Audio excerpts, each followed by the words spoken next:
Alright, I'm going to show you real quickly how I do sampling, and then I'm going to show you patching. Um, Basically, the texture I'm using for this is my bokeh paint, which I will give everybody a link to so they can practice with it on their own. One of the first things I do is import the texture right to the image I'm working on, and I always keep it on its own layer. I just label it texture. Get in the habit of labeling each of your layers, because if you start working with, oh, I don't know, lots of layers, it gets really confusing. So make sure you get in the habit of doing that. It'll save you some time trying to figure things out if you have an uh-oh moment. So I have my texture. I call this, for now, my texture palette, because this is what I'm going to be using as if it was a painter's palette. I have an example already that's in progress called sampling that I started to apply on her. It looks kind of muddy right now, but I'm just in the beginning phases. I'm going to go up to my sample test to show you how I'm doing that, keeping this on normal blend mode, opacity 100%. I've started my sampling already in linear burn at 100%, so I'm going to keep it at that. I'm going to go to my clone. I'm going to keep an opacity of 32. Again, you can do this however you like. I encourage you to try this technique and see if you like it.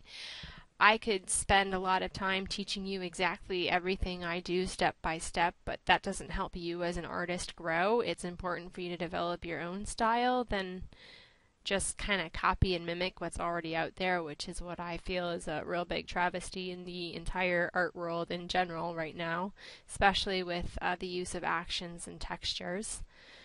So I have my sampling test. I have my clone tool, 32%, size 38, hardness around 20%.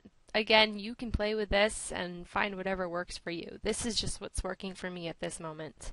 Again, that's linear burn, and a very important thing, I have it current layer and below. My current layer is sampling test. The layer right below is texture, because that is where I'm getting my texture from. So I'm going to clone an area on my texture and just carefully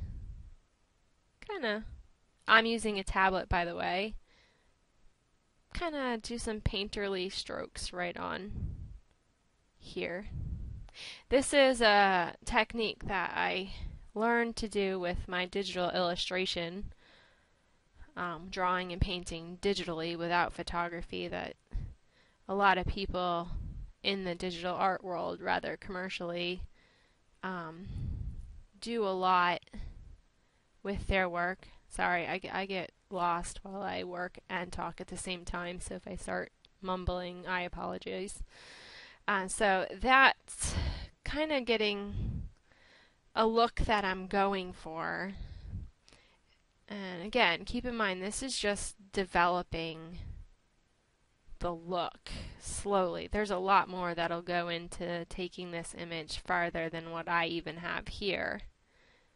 But this is a good place to start getting the brush strokes. You can also experiment. I have brush I'm using is just a regular round soft brush. You can experiment with this technique with the various brushes that Photoshop has, or brushes you've created or purchased as presets.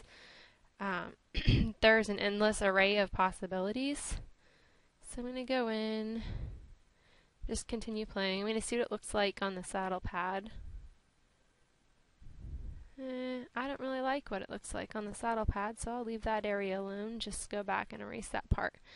I'm liking what it does on the rider, though, so just going to touch up some areas. Let's see what it looks like. The mane. Okay, I like it on the mane. I'm going to play with it a bit on the mane. Go into his coat some. If you keep in mind that I work really, really large, so it's hard for you to see kind of the textures that I'm getting here. And this is really just a point of departure for me. There's a lot more that I'll end up doing in this piece. I can close that one now. To get what I want out of it. I think I'll have to go back in and add different highlights by hand. I do a lot of digital hand painting with my own brushes in addition to this as I build it up. But my ultimate goal is just to really get this piece to look like a painting. This piece is about 50 inches by 50 inches, 300 DPI right now.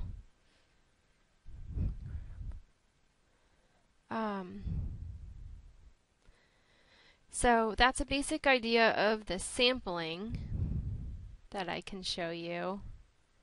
I could get lost on this and just keep going and going and going, but you probably get the general idea. Again, experiment with the different linear burns. Remember that when I did the sampling with the texture, since I'm using it as a painting palette, I kind of have it off to the side. I can turn it off at any time. I don't really need it.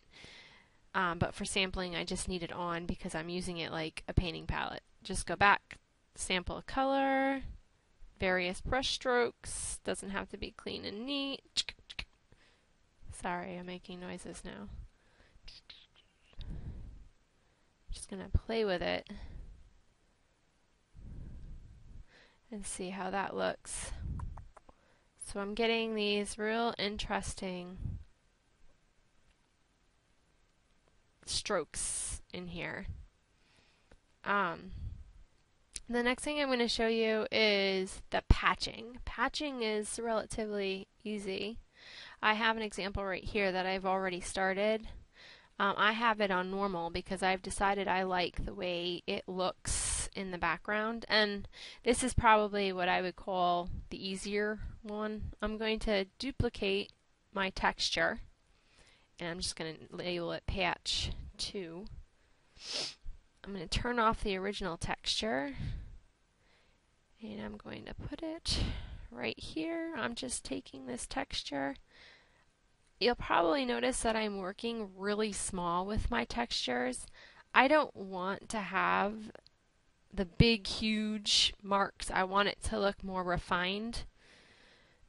So I'm going to be duplicating my texture over and over and over again to build this up at a small size.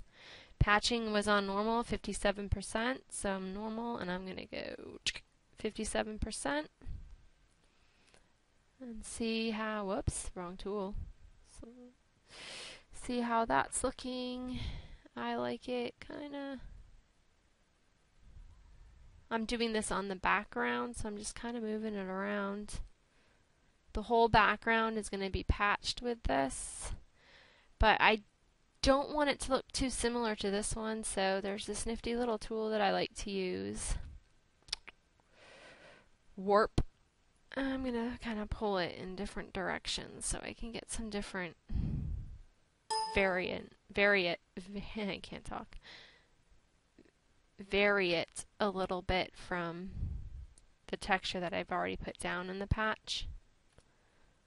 And then you just go in with your eraser tool. Hey, too big. I'm probably going to do about a 14 or 15% opacity, about 26, 27. And I'm just going to carefully erase out any of these edges. And I still have to do it on the first patch I did too. And once I get all of this patching in place in the background, because I'm only using it on the background so far that I know of, I have no idea if I'll do more, because when I start working I just sort of let the piece tell me, as cliche as that sounds, tell me what it wants and just go with it. I'm going to go in there, and I also liked what it did to her face. It softened, it softened her face right there, as opposed to the harsh burn that was on it. It softened that, so I'm keeping that. There is no right or wrong way to do any of this. This is something that I will continue to show and develop, but right now I just kind of want to get this up on the board so it's something you can play with on your own. You can do this with a mouse or with a Wacom if you have it, the Wacom tablet or any tablet, but know that if you do it with a mouse it's kind of tedious and your wrist will get tired, and you can't blame me if you get carpal tunnel. So keep that in mind. Let's scale out. So I have this going on. I'm going to move up my other patch and I'm just going to merge those two, merge down, and they get put back at 100%, and I knew I was at 57, so I'm going to go. And then I just play with the opacity until I find what I like. I'm liking it like that. So if you can imagine playing around with this some more, but it's over the entire background, and I'll sort of delineate the horse and rider from the background, and I haven't even decided what I'm going to do in the ground yet. I still have to finish the rider, of course, because right now she's kind of muddy, but I'm liking the texture that I'm getting. I already have textures of mine that I've applied in the background, so it would be interesting to see what this does with these colors behind it at different opacities. So it's just a lot of experimenting and a lot of playing. If anything I've said is confusing or you're lost at any point, just holler, just tell me, hey, I need some help. What did you do here? I'll try to explain it as best as I can. But right now I just wanted to do a quick video just to get it up there and show you a technique or two. Basically it's sort of a warm-up for us, I guess. So having said that, definitely give sampling and patching a try.